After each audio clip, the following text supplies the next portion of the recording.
ваше место стоит свободно, прям вперед.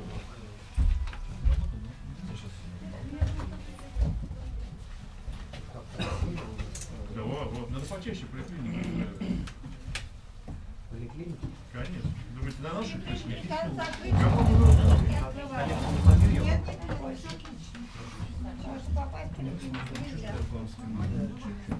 Да нет, ну что, для народа, муж как-нибудь. Алексей, для бухгалтерии заполнить, надо судить. Хорошо. Надо было договор, что ты зашел. Сказали, что за? А, дизайн? Сказали, я не знаю. Я не знаю, сказали, что да. Аннухина не хватает. Тоже обещала быть. Может быть, с ней связаться? Давайте посмотрим. Ты лучше Баркову позвонить. Барков не будет, у него важный вызов в департамент. Не знаю, вот это, об этом я не сказал. Точно, он Как я должен был передаю. сказать. В течение года у нее все важное. Очень Даже много. Владимир Владимирович находит время встретиться Иногда. с народом. Иногда. Почему это иногда? Постоянно. Так, раз, два, три, пять. Не, ну открытым мы можем, кстати. Открытым мы заседание можем. Открыто можем, только рассматривать вопросы не можем. А что, у нас это разные вопросы. Поликлиника. А поликлиника готова, в принципе. Может быть, до открытия заседания. Какие есть мнения? Может быть, до открытия заседания послушаем информацию поликлиники? Важная информация для жителей. Для открытия у нас есть кворум, если вы не заметили, Василий Алексеевич. Алексей, попрошу реплики воздержаться от реплики. Я услышал вашу просьбу, но Воздержитесь, сразу- пожалуйста, от реплики. Воздержитесь, Я одному распечатаю повестку. Кого ничего есть повестка? Сейчас мы распечатаем каждому, у кого нет повестки. Василий Алексеевич, я вашу просьбу услышал, прислушиваюсь к ней. Однако Замечательно. вам указываю, Уважаемые на то, что депутаты, у нас есть уважаемые кворум для жители, открытия заседания. Я начинаю... Алексей Ильич, ну не перебивайте. А я вас не перебиваю, я вам Ну, сообщаю. действительно, депутат, вы все время только говорите, я так понимаю, председатель, пусть ведет. Да я тоже так понимаю, что А вы председатель. только говорите, вы смотрите свой смартфон или что-то. Потому что мы 2 года Так, на нее уважаемые же Первый депутаты, раз. О, уважаемые видите? Пусть депутаты, говорит. Он уже 12 лет говорит. Алексей Алексеевич, не хамите, не грубите. Вы начинаете с нарушения порядка. Поэтому просьба воздержаться от нарушений. Да мы уж привыкли, он сейчас Хватит саботирует. уже. Уважаемые депутаты, уважаемые жители, из 10 депутатов на заседании присутствует 5.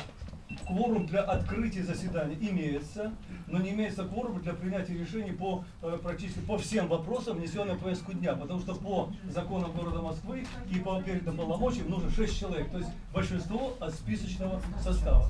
Пока его нет, может быть подойдут, потому что некоторые депутаты обещали подойти. Поэтому какие есть предложения по поводу открытия заседания? Открыть. Кто за то, что... Ну, тем более 6 человек. Все замечательно. Депутат Анохина тоже пришла. Поэтому кто за то, чтобы заседание открыть, прошу голосовать. 1, 2, 3, 4, 4. Депутаты голосуют однозначно. 5. Ну, я бы хотела А чей вот это вот? Единогласно. Заседание Совета депутатов объявляется открытым. Уважаемые депутаты, уважаемые жители, мы сегодня проводим очередное заседание Совета депутатов. На повестке дня 17 основных вопросов и 2 вопроса в разном.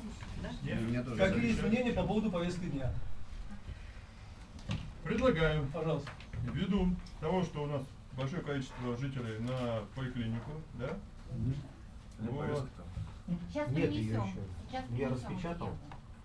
Нет, так и получится, у нас в разделе разные поликлиники, к сожалению. Мы можем ее первым? Можем и даже нужно. Я тоже предлагаю заслушать сначала информацию о поликлинике. Разное рассматривается А потом? после основной повестки, Василий Алексеевич, по регламенту. Так, есть предложение у депутата, пожалуйста, провести сначала заслушивание поликлиники, затем перейти к рассмотрению остальных вопросов. Какие возражения? Кто Я не против? возражаю. Я Не не возражаю. возражаю. Не возражаю. Голосуем. А у меня возражение, Кто я за- держу руку. Алексей, возражение при голосовании при изложено. Нет, я хочу устно. Кто за то, чтобы Василий Алексеевич, я заслушать требую сначала поведения, поликлинику? я требую выразить свое возражение по вопросу. Алексей Алексеевич, раздражайтесь только про себя. Нет, не нарушайте я депутат, регламент. в отличие от вас. Не нарушайте регламент. Я в отличие от вас Не депутат. нарушайте. Не нарушаю.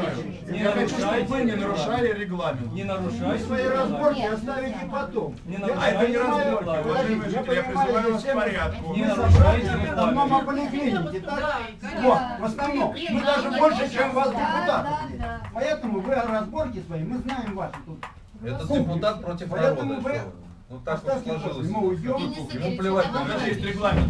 Ну, в интернете я А смотрю. регламент знаете что? Регламент менять. Давайте. Вот. Давайте поменяем регламент. Так уже проголосовали. Уважаемые депутаты, депутаты, уважаемые жители, сейчас депутаты разберутся. Поступили предложения, два предложения. Одно предложение У меня еще не дать. поступило, я еще замечание не сказал, Василий Алексеевич. Вы мне дали Замечание слово. Нет, сейчас. Давайте предложение. До голосования. Первое Не предложение. перебивайте, я хочу высказать замечание до голосования. Депутаты, я не понимаю.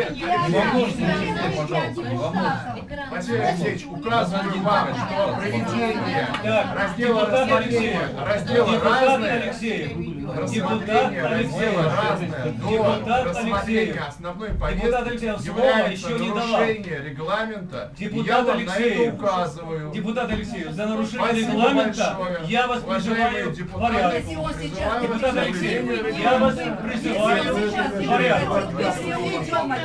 Сейчас все уйдет. Мы это действительно Спокойно. Уважаемые жители, работает Совет депутатов. Просьба воздержаться Ну от вы-то ему выступления. вообще запретили. Просьба воздержаться. Совести не Имеет право. Один и Имеет работает, право депутат. стоит Ну, здесь. имеет Депутат право, имеет сказал, право замолчал. А он вас перебивает Какие- каждый раз. Я его уже призвал к порядку. Это первая стадия воздействия на нерадивых или дисциплинированных депутатов. Вторая стадия будет предупреждение. И третье лишение слова. Все регламентом расписано. Алексей, депутат, получил уже призыв к порядку. Предложение. Поступило предложение рассмотреть сначала вопрос из разного, отчет, информации поликлиники, и затем приступить к рассмотрению других вопросов. Другие предложения, пожалуйста, депутат Алексей. Предлагаю, соответственно, чтобы не нарушать регламент, да, предлагаю вначале просмотреть по НТО быстренько, стационарным торговым объектам у нас два вопроса.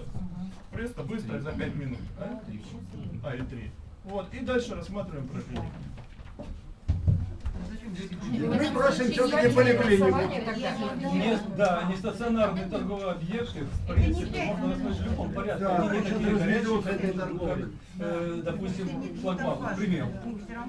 Поэтому два предложения. Ставлю в порядке поступления. Первое. Кто за то, чтобы заслушать сначала из раздела «Разная» информацию поликлиники и затем приступить к рассмотрению других вопросов? Прошу голосовать. Кто за? 1, 2, 3, 4. Кто против? 1. Да, для протокола. За Глушков, Арсентьева, Анохина, Шендерович. Против депутат Цикуренко и депутат Алексеев. Принимается. Уважаемые жители, перед вами с информацией о предстоящем ремонте нашей Подождите, а по второму вопросу голосовать не будем, Василий Алексеевич? исторической... Так а вдруг там больше будет Там тоже голосовать? будет. Вы уже даже по регламенту забываете. Алексей Алексеевич, не надо упрекать. Вы прекрасно понимаете, что это лишнее бюрократическое. Ну, пожалуйста, кто за то, чтобы заслушать сначала предложенные депутатом Алексеем вопросы, затем рассмотреть остальные вопросы, прошу голосовать. Так, депутаты Алексеев, Сокуренко за, для протокола. Кто против? Депутаты Глушков, Арсентьева, Анохина. Кто воздержался? Депутат Шендерович воздержался. Большинством голосов переходим к рассмотрению информации поликлиники. Слово предоставляется главному врачу городской поликлиники номер 195 Советкину Сергею Викторовичу. Пожалуйста, Сергей. Добрый день, уважаемые депутаты. Здравствуйте, уважаемые жители. Разговор наш сегодня пойдет о достаточно такой злободневной теме, которая обсуждалась не так давно на Государственном совете, где было принято решение об улучшении оказания медицинской помощи на уровне, ну если, конечно, попробую погромче.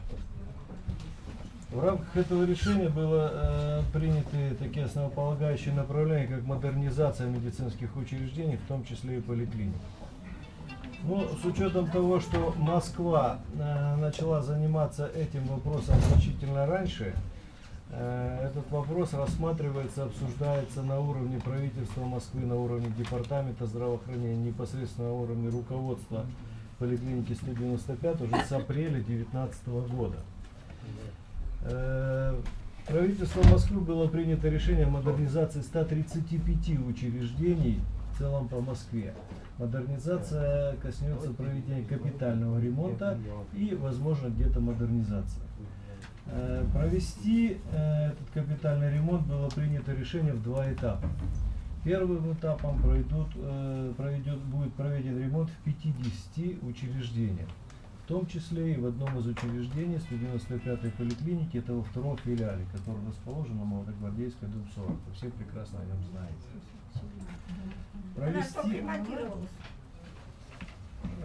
Минуточку.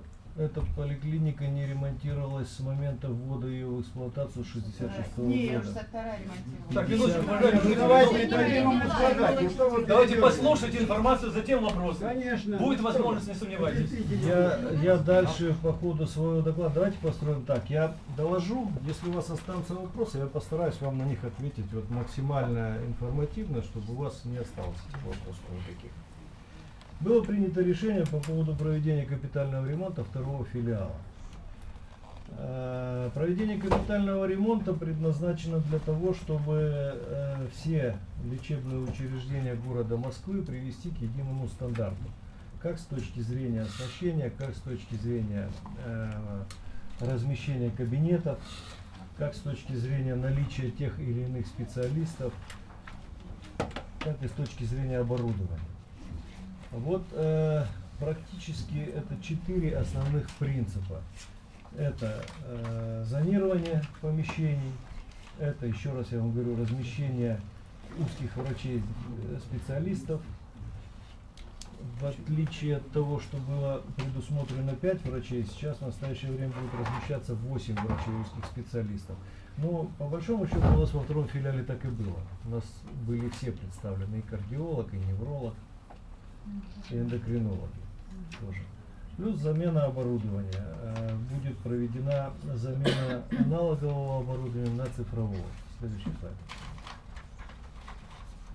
В рамках московского стандарта плюс, в рамках вот этих капитальных ремонтов и модернизации, помимо тех принципов, о которых я вам уже сказал, были рассмотрены и такие решения, как с точки зрения применения материалов, с точки зрения размещения зон отдыха для пациентов, с точки зрения изменения структуры врачебного кабинета, имеется в виду мебель, отделка, лифты и все остальное. Вот в таком варианте, это уже даже не рисунки, здесь я вам представляю фотографии из подготовленного шоу-рума, ну, если можно так выразиться, вот в этом аспекте. То есть есть уже подготовленные поликлиники данного проекта, где уже вот эти работы выполнены вот в таком варианте, как представлено здесь на фотографии. Очень сильно надеюсь, что наша поликлиника тоже будет иметь такой красивый вид. Следующий. Характеристика. Вот наша поликлиника. Год постройки 66-й. Проектная мощность 730 посещений в смену.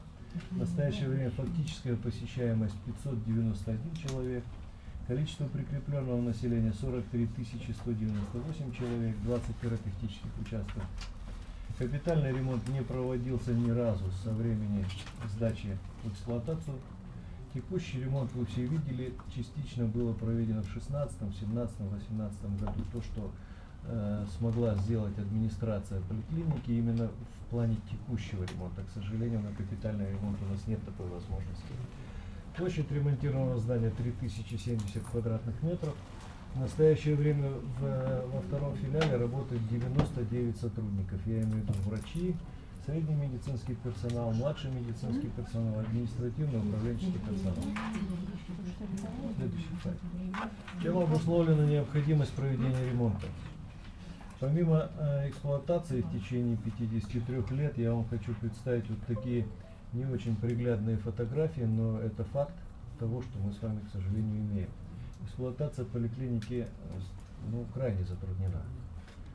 И то, что у нас чистые кабинеты, чистые коридоры, там, где работают сотрудники и прикладывают максимум усилий, это еще не говорит ничего о инженерной составляющей самого здания. У нас практически везде есть протечки, практически повреждена мягкая кровля на крыше. Следующий слайд. Достаточно в сильном варианте износа находятся все коммуникации, связанные с подачей холодной воды, отопления, канализации. На данной фотографии представлено. Из-за нарушения гидроизоляции и протечек у нас пошли трещины по фундаменту. Вот в таком состоянии те места, которые отчасти вы видите, отчасти вы не видите. Это смещение труб различных и канализационных, и водопроводных. Это невозможность практически уже какой-то починки, вплоть до того, что вот сотрудники применяют уже резиновые шланги для того, чтобы как-то восстановить работоспособность, потому что уже привариться, завариться, что-то подставить невозможно. Следующий слайд. Я думаю, что вас так же, как и меня этот вопрос действительно очень сильно волнует, и я переживаю и прикладываю все усилия вместе с коллективом для того, чтобы помощь во время ремонта медицинскую организовать все-таки в полном объеме. Здесь я вам представляю тот вариант, и у вас на руках у многих, наверное, есть уже вот такие вот лифлеты подготовлены. Передайте их сюда, пожалуйста, у кого нет. Каким образом будет организована медицинская помощь?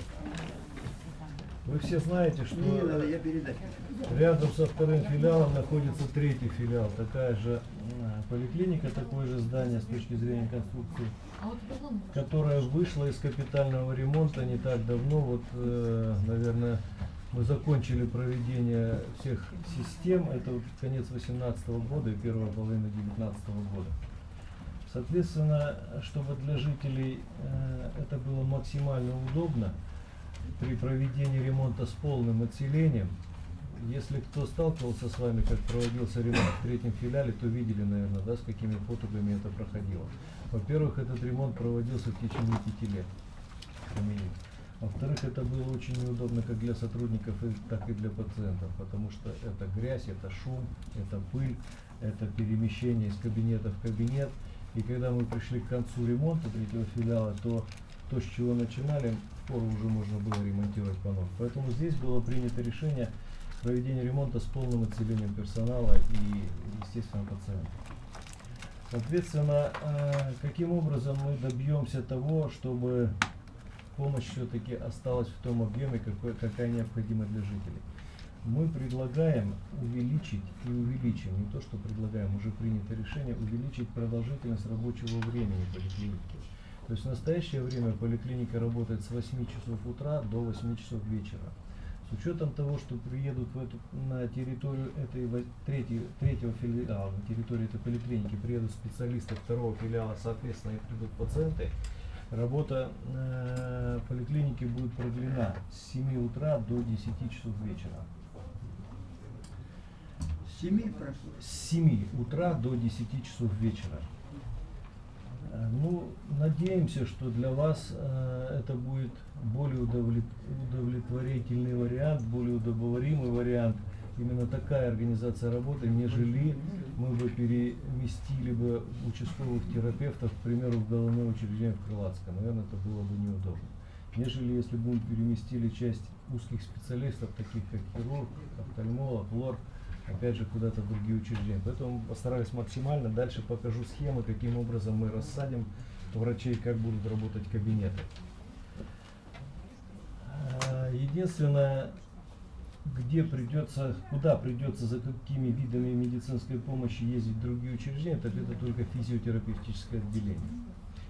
Здесь мы 4 сотрудников филиала переводим на базу 4-го филиала Можайский район. Это расстояние буквально 20 минут на общественном транспорте.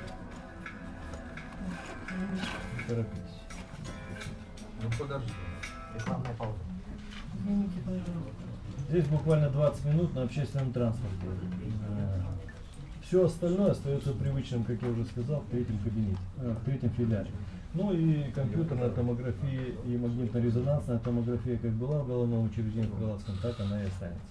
Следующий слайд. Что предлагается с точки зрения размещения врачей-специалистов на время ремонта и всего остального медицинского персонала? Обратите внимание, на данном слайде 3 цвета: голубой, желтый и зеленый. Это вот первая табличка, она разбита по этажам, видите, 1, 2, 3, 4 этаж. Внизу всего количество кабинетов на каждом этаже и по каждому наименованию.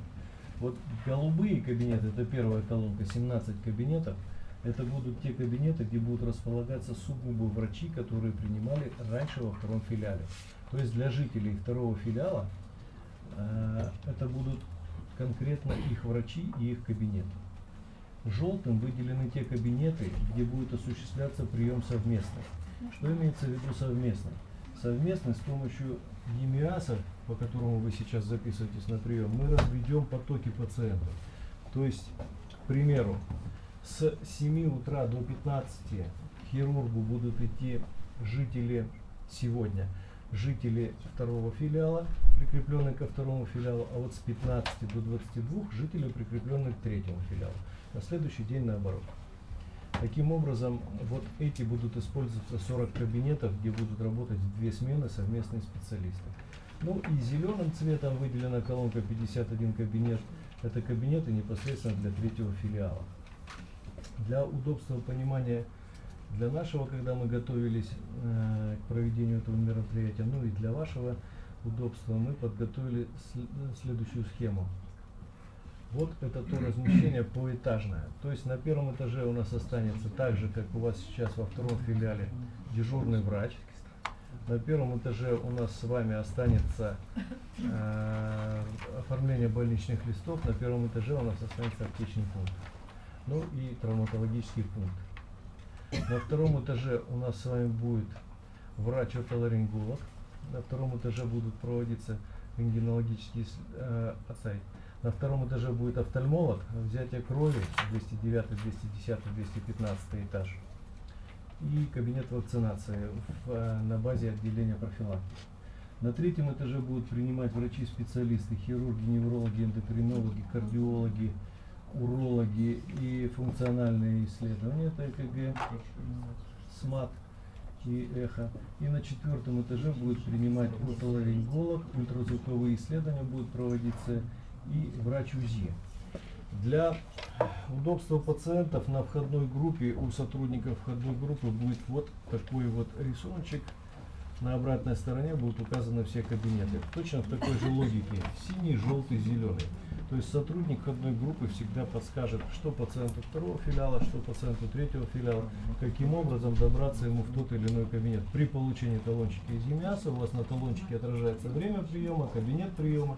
Соответственно, сотрудник вам разрисует, отметит кабинет, и будет возможность при необходимости вам отдать на руки вот такие вот маршрутные листы, если можно так сказать.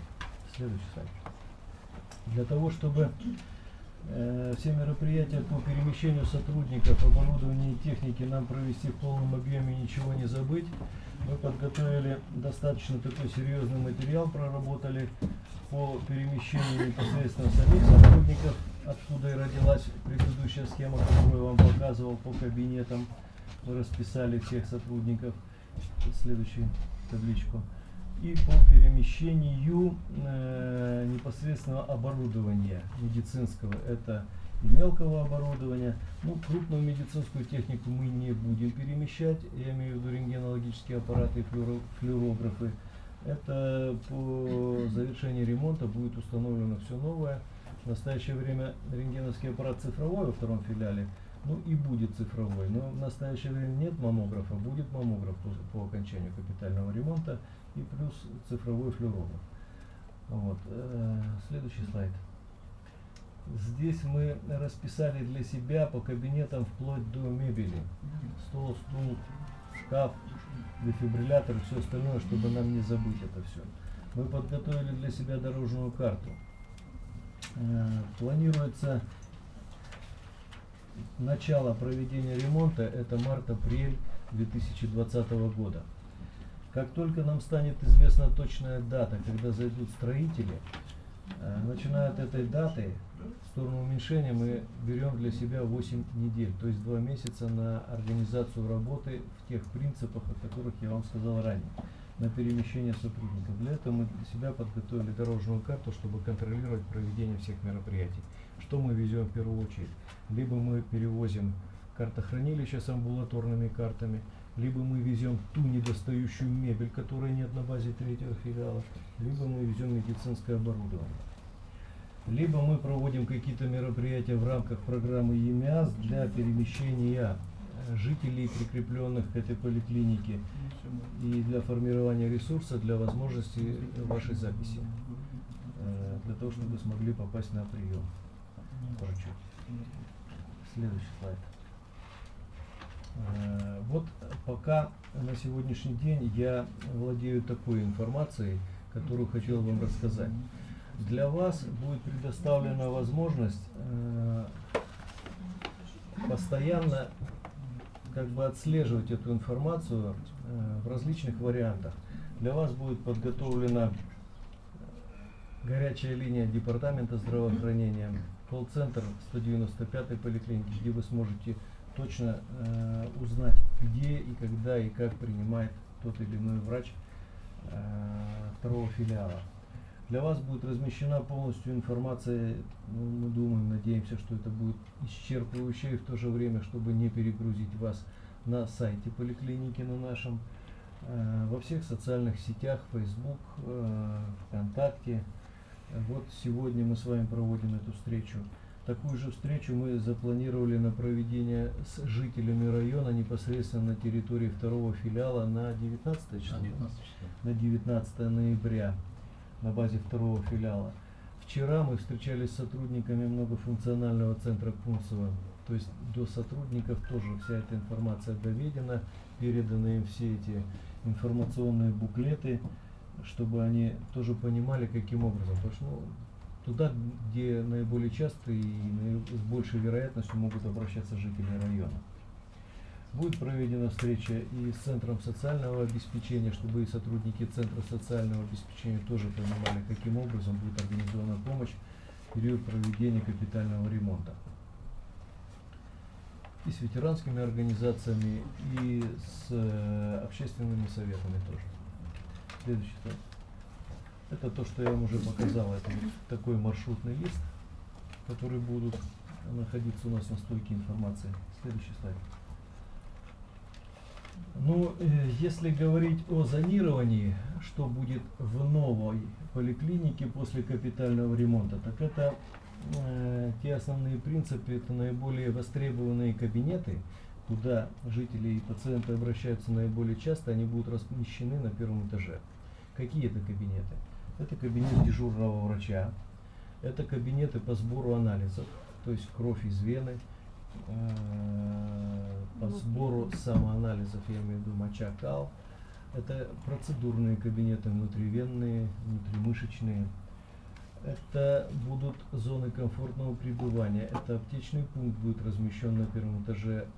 Кабинет выдачи больничных листов будет размещен на 1-м этаже. Добавится в интерьер поликлиники и в работу поликлиники зона буфета открытого, который будет, опять же, для жителей и для персонала. Будет в корне реконструирована входная группа, не с теми пандусами, которые были построены и достались нам по наследству эволюционно, да, кто во что гораст, и не с теми дверями, и уже конкретно с теми требованиями и в новом представлении, в каком хотелось бы нам это видеть. На 2-м этаже будут размещаться все врачи общей практики вместе с манипуляционными, никаких других врачей на 2-м этаже размещаться не будет. То есть, опять же, для вашего понимания, манипуляционные, процедурные врачи общей практики. На 3-м этаже будут размещаться врачи-специалисты, такие как хирург, офтальмолог, отоларинголог, кардиолог, невролог, эндокринолог, уролог. Рядом с ними же будет размещаться и отделение функциональной диагностики, то есть максимально приближено, там электрокардиография там, и все остальные исследования именно к врачам-специалистам.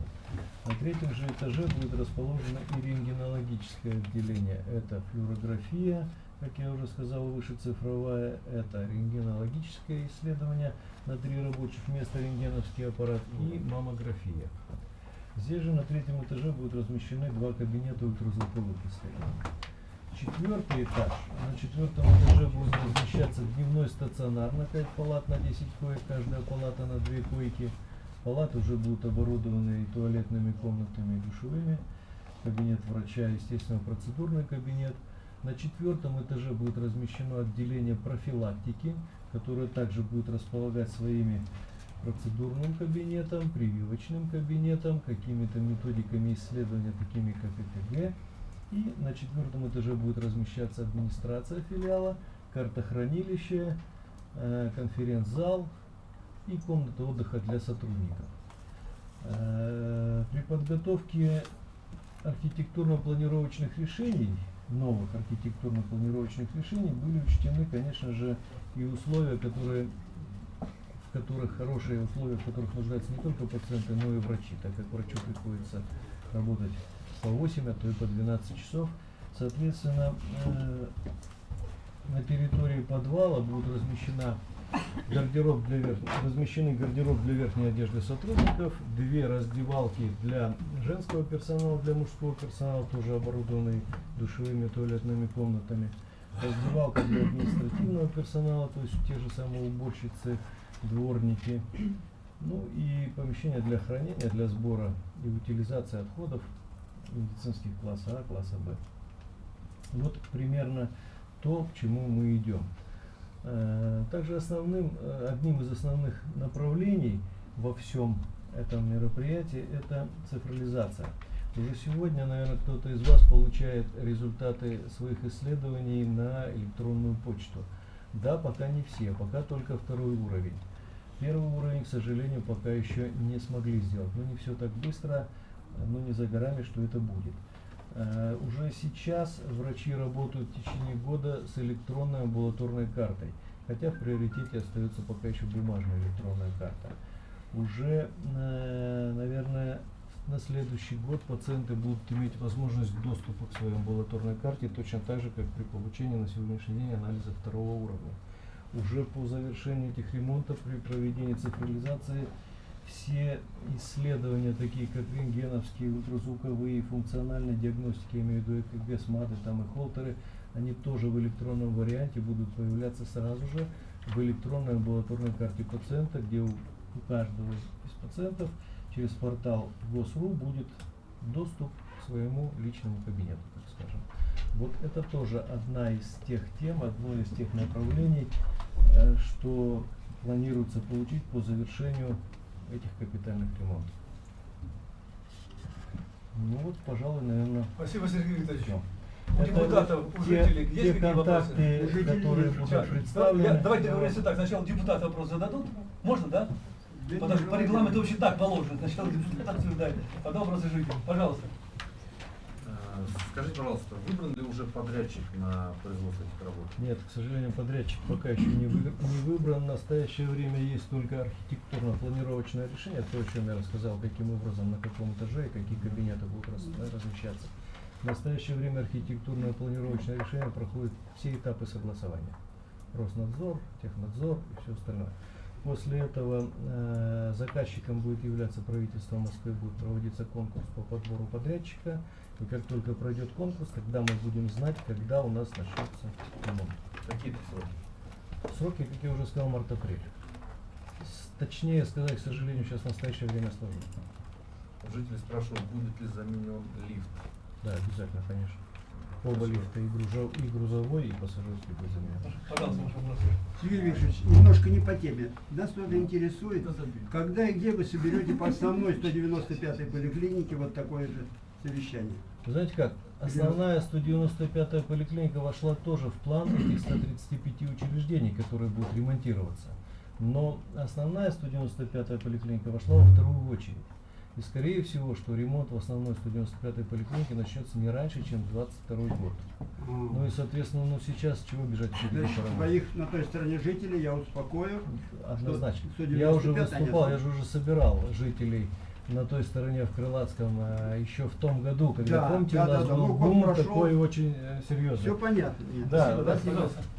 А технически это здание будет снесено, новое построить? Нет, Останется, да? да, это здание останется.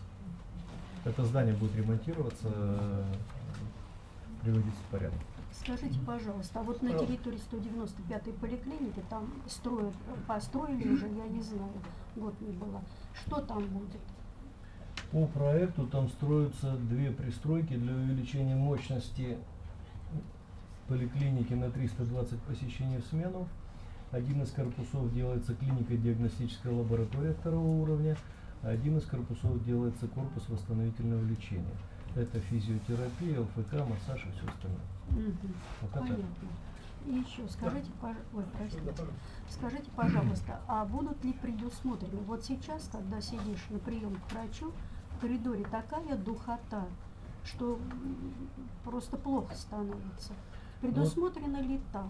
Поскольку проветривать нельзя, какие-то эти самые приборы, которые будут воздух менять хотя бы.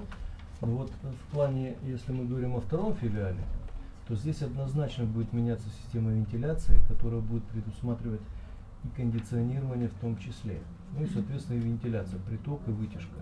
Потому что то, что мы сейчас имеем, исходя из тех фотографий, что я вам показал, я, поверьте мне, многие вещи вам не показал, чтобы вас не шокировать. Потому что на сегодняшний день вентиляция за 53 года, ну вы можете представить, это пыль, да, и все остальное, она практически не работает уже сегодня. И, соответственно, такой воздух и Так, пожалуйста, вопрос. У меня такой вопрос. Значит, вот категорически, конечно, нельзя переносить кабинет физиотерапии. Дело в том, что люди назначаются на курс, и если люди вот с палочкой или как-то либо с суставами, и очень далеко ехать на Можайку, это просто недопустимо. Вот. И еще вопрос такой. Со дня ремонта, значит, значит, если мы будем переходить в 169, это так просто сказать, 162, то, знаете, как 5 лет там мы мучились, бегали туда-сюда, и сейчас будет отговорка у врачей. Извините, но вы видите, что у нас ремонт. И многие, вот сейчас просто нельзя записаться к врачу общей практики, это за неделю. Вот сейчас, вот хожу, знаете, ужасно. И я не могу никак попасть на рентген. А у меня нога болит. Ну, у людей так же. Как быть-то? Я понимаю, физиотерапия, насколько вас представьте, волнует этот состояние, вопрос, он меня пойдут волнует не люди. менее, чем вас, поверьте. Ну, вот представьте, Вот со мной сейчас сегодня здесь физиотерапия, рядом. Я пойду туда с клюкой, правильно же ведь? Вы знаете как, От к вагона это сожалению, большой к срок. сожалению, других вариантов, что касается работы, организации работы физиотерапевтического отделения на сегодняшний день не будет. Я вам показал ту табличку, где в 108 кабинетах на территории 162 поликлиники мы должны разместить 2 филиала. Физиотерапией пользуется процентов 10 прикрепленного населения. 90% все-таки идут к основным врачам, в том числе, о которых и вы сейчас сказали, к ВОПам, и хирургам, и к урологам, да, и к эндокринологам. И поэтому придется потерпеть, и я к вам обращаюсь, чтобы вы отнеслись к этому с пониманием, что касается физиотерапии. Физиотерапию мы организуем в том полном объеме, в каком она была во втором филиале, только лишь на базе 4-го филиала. Ну, хотя К бы сожалению. вот для Но у вас таких будет возможность и маломобильных в людей головное можно учреждение хотя бы. тоже. Ну, для маломобильных это же связано и с получением лицензии, а получение лицензии связано с соответствующими требованиями, предъявляемыми кабинетом. Да? Это не так, что мы взяли аппарат УВЧ, включили в розетку и начали оказывать помощь. Ну, к сожалению, даже, наверное, не к сожалению, а наоборот, к счастью, что Ну, 162 имеет кабинет физиотерапии? сейчас в настоящее время нет. Вот по окончанию ремонта, когда мы опять переместим всех сотрудников в здание 147 во второй филиал, тогда на базе 162 мы будем делать отделение физиотерапии полнокровное с залом ЛФК и все остальное. Но, к сожалению, по окончании ремонта. Так, еще У меня вопрос, большая пожалуйста. просьба к вам потерпеть. А сколько этажей будет иметь поликлиника нового образца?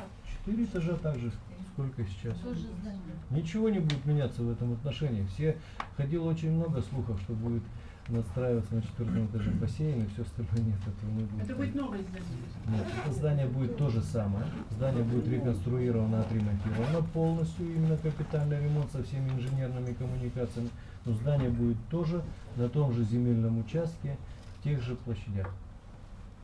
Внешний вид, а продолжительность ремонта? Продолжительность ремонта 1,5–2 года. Планируется так. Внешний вид, ну, внешний вид сейчас сложно сказать, но будут какие-то. По внешнему виду нет проекта. Может быть и есть, но вот я им не владею пока. Просто очень красивый проект представлен. Ну, я думаю, что, знаете как, то, что вот я вам сказал, что уже сейчас имеется шоурум с внутренней отделкой помещений, то это будет именно так. Возможно, какие-то цвета поменяются, да, там что-то ярче, что-то тускнее. Вот, но принципиально будет так. Ну, я думаю, что и внешний вид тоже уже будет современный. Пожалуйста. Пожалуйста, а будет изменена запись к врачам? Вот сейчас я, чтобы распечатать мне эти мои анализы, я простояла 3 часа. 3 часа, чтобы только распечатать. А куда вы Пока стояли? вам не звонила. Пока вам не позвонила, пришли тогда через 3 часа. Вы на пост на медицинский стояли сотрудником? Нет, стоял дежурному врачу. Чтобы распечатать анализ? Конечно. А зачем вы стояли дежурным врачу? Я как не понимаю. Вас, наверное, маршрутизировали неправильно сотрудники филиала? Не знаю. 95-й Потому что- поликлинике. Нет, почему? 147-й. Когда Потому я что- позвонила туда к вам, У нас спокойно тут же пришла печатают. На заведующая и третьем сказала, этаже сейчас прикольно. вам распечатаю. Ну, А у так дежурного записали врача- меня. У Это дежурного такая же врача будет. нет результатов анализов. Если только они есть, то они появляются либо в амбулаторной карте пациента в бумажном виде, либо в Одни кабинете. отдали, а другие нет, а другие не только у врача распечатать. Ну, возможно, где-то есть проблемы с работой А наших записаться к сотрудников. врачу, к терапевту, надо 2 недели ждать. А у нас вот раковый больной сейчас у нас. Срочно нужно это самое, за 3 дня пройти всех врачей за 3 дня. А мы записались на целый месяц, чтобы пройти все это, электрокардиограмму, эхо, потом, все. Знаете как, вот, я услышал ваш вопрос и хочу вам ответить, да, если вдруг что-то я упущу или как-то, вы меня поправьте, я постараюсь все-таки более предметно ответить. Первое, давайте поделим вот ваш вопрос на части, да. Первое, записаться к врачу-специалисту, ну, в частности, к ВОПу. Когда вы приходите в поликлинику и видите, что вот запись есть только на 2 недели, вы сразу записываете, не именно вы, а пациенты сразу записываются на 3 дня. На понедельник, на среду и на пятницу. Этого нет. Я вам отвечаю, что это есть. Нет, Я вам отвечаю, что это есть. Еще раз. Как только вы один раз записались, больше через больше не Минуточку. Это появилось только лишь первую неделю. Что как Неправда. только вы Это записались, неправда. вас дальше не пускают на интервал 2 недели. До этого вы могли записываться. Но и остается, получается, такая вещь, которую на своем сленге мы называем недоход. Пациент записан, но на прием не приходит. Вот этот недоход составляет у нас от 15 до 20%. Если... Это вы Хорошо, давайте оставим 10%. Сейчас через интернет спокойно сбрасываешь или даже через компьютер. Совершенно верно. Только многие пациенты сбрасывают тогда, когда остается до визита к врачу 1 день. И уже эта квота была забита, и другой пациент не может записаться. Даже если это 10%, если вы считаете, что я прибавил, у нас на сегодняшний день в филиале работает 14 врачей общей практики, да? Да. Алексей Геннадьевич. Сначала надо практики Минуточку, дослушайте, записаться. Пожалуйста. Каждый из врачей на сегодняшний день принимает за смену 26 пациентов. 10%, давайте считать. У него 26 квот. 10% это в среднем 3 пациента. Да? 14 врачей, извините меня, 45 человек не может прийти. Потому что были записаны пациенты и не пошли. 45, если мы на 26 пересчитаем, это практически 2 врача отсутствуют каждый день. Вот вам отсутствие доступности. Один из вариантов отсутствия доступности. Есть, конечно, нюансы в работе наших врачей. Я не скрываю, я признаю, и мы знаем это вместе вот с заведующих филиалов. Когда врачи работают отчасти некорректно. Когда они вам не формируют запись на повторный прием сами. То есть пришел пациент, врач посмотрел его, поставил диагноз, назначил какие-то обследования, лечения, чтобы посмотреть пациента в динамике, он его записывает сразу на 5-й день, например, к себе там, или на 3-й, зная, что анализы пациент сдаст там, через 3 дня, записав пациента на эти анализы, и через 5 дней пациент приходит. Вот это называется преемственность. Да? то, чего, к сожалению, ну не у всех наших врачей есть. Практически вообще не делает. Я мягко скажу, что не делает. Нету, да. Поэтому мы с этим явлением пытаемся бороться. И пациент у нас получается бесхозный. Да. Он сегодня пришел, когда остро заболел, к одному врачу. Через 5 дней он пришел совершенно к другому врачу, которого не видел первый раз. Ему продлили больничный лист, какую-то подкорректировали терапию. И еще через 5 дней он пришел к третьему врачу. Утерян, к сожалению, самый основной принцип участковости. То, что было у нас с вами до последних 5 лет. Принципиально этот принцип поставлен, но с учетом того, что мы поставили горизонты на доступность и ввели такое понятие, как общедоступный ресурс, когда пациент приходит и не только к своему участковому, а может записаться к любому врачу общей практики по всему учреждению, начинает записывать туда, где есть возможность. Так что попасть к специалисту, надо записаться к терапевту, а потом он запишет тебя, когда, может, через месяц. Но не ко всем. Но не ко всем. Но не ко всем. А если записи нет? Вот у меня Ефремова ваша, запишите Ефремову. Пришли к Ефремову, принесли из этого. Давайте так, вот чтобы сейчас всех не задерживать, давайте вы подходите, мы индивидуально с вами разберемся. Я чтобы народ знал. А что, ну народ знает. Я так понял, что народ знает. По поводу онкологического больного, вот сидит Алексей Геннадьевич, вы подойдите сейчас к нему, все решим. Не переживайте. Есть. Я не готов сказать, что у нас настолько сложно с теми или иными пациентами. Серьезно. Уважаемые жители, вот по поводу филиала и его ремонта. Так, послушайте, пожалуйста, вопросы есть по поводу ремонта предстоящего? В организации работы просто много, действительно, Сергей Викторович и его коллеги ответят на вопросы. Да. Если мы сейчас не можем попасть никуда. Так, я попрошу, с места не говорить. Так, пожалуйста. Нет вопросов? Нет. Да, пожалуйста. Скажите, пожалуйста, вот эта вся информационная поддержка, вот эти буклеты, на чьи средства сделаны? Это средства правительства Москвы. Городская программа, там 40 или 50, да, сколько поликлиник? В настоящее время, в первую очередь, 50. Было 35, сейчас... Хорошо, спасибо. Уважаемые жители, Сергей Викторович со своими коллегами ответит на ваши вопросы, кого индивидуально интересуется. Здесь есть интерес. Спасибо большое. Желаем вам успешного ремонта нашей поликлиники. Так, у кого... Не ходить к врачу. Да, пожалуйста, у кого вопросов больше нет, люди, жители, которые пришли на заслуженное поликлиники, пожалуйста. Телефон можно?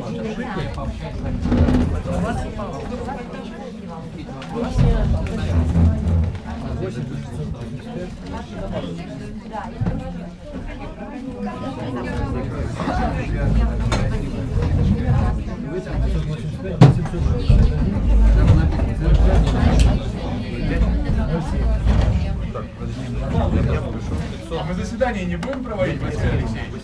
У нас еще вопросы есть. Что вы там сделали? Объявляйте перерыв 2 минуты, технический перерыв, чтобы могли коллеги Викторович и он решить свои проблемы.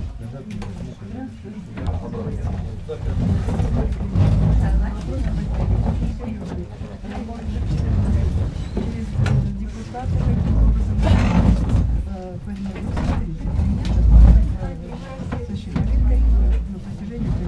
20 лет, сейчас уже нет проблем. И мой врач, эндокринолог, знает проблему очень хорошо. Зачем мне нужно, чтобы записаться со своим старым заболеванием? Я упреждаю вас вопрос. Я не Ваш могу эндокринолог, записаться, я минуточку, я примерно все. неправильно. Не так это выглядит. Эндокринолог у вас должен прикрепить группу и у вас появится возможность записаться к эндокринологу самостоятельно. Подождите, сейчас вы Если вам положено, кто подписал уже свои заявления, давайте зададим будете, Мало ли всякое. а если нет, тогда придется сюда через Я, в принципе, считаю, давно живу на свете. Я это ввели в эту систему. Лично мое мнение, я считаю, что это нужно терапевту, который и так решает, и это совершенно ни к чему. Вот у меня перекрыло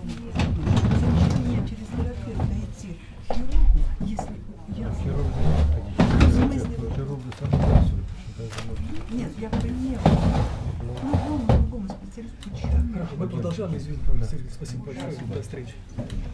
Я вам звоню. Сейчас мы... Потому что вопрос... Извините, я сейчас... Сергей, мне такое сейчас. Потому что...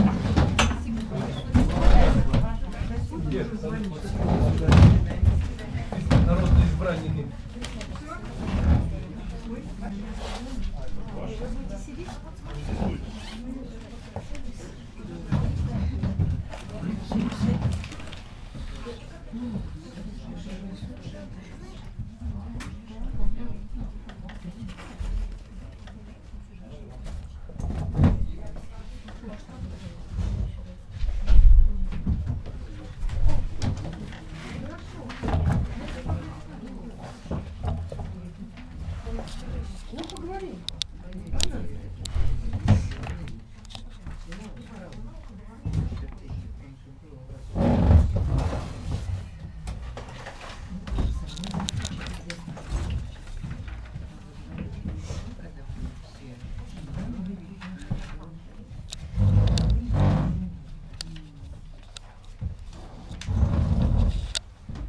А куда часы делись?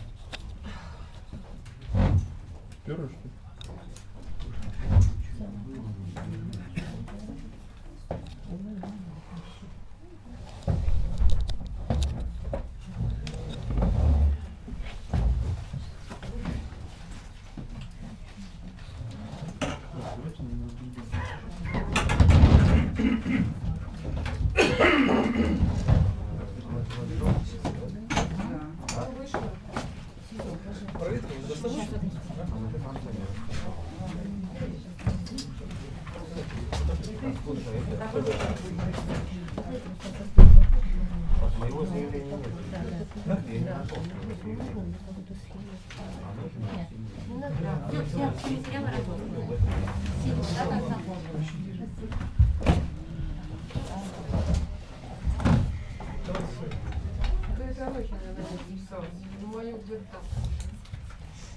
Вот, твое вот.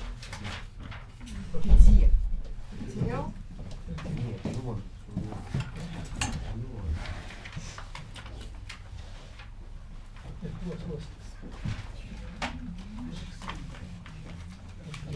Ты мне дал? Моя фамилия была? Не было.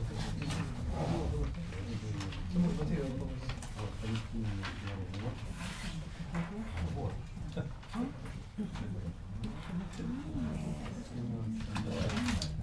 Барабашка завелся.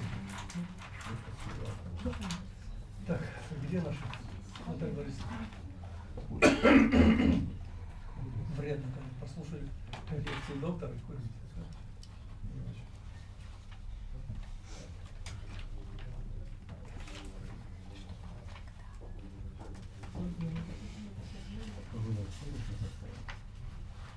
Если мне дать было...